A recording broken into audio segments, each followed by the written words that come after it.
অবশেষে সেপ্টিং ট্যাঙ্কে মিলেছে এমপি আনারের মরদেহের খণ্ডাংশ।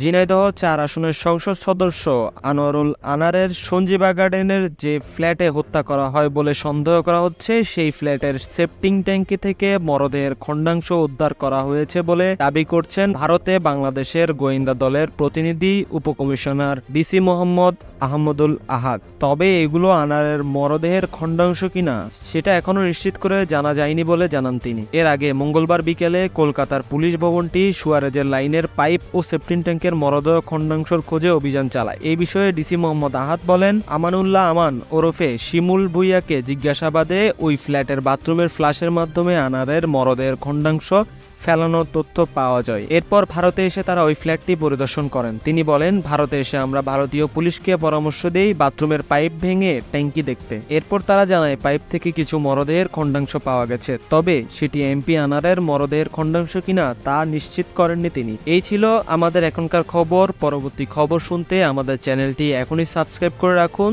দেখা হচ্ছে নতুন কোনো ভিডিওতে নতুন কোনো খবর নিয়ে। আল্লাহ হাফেজ।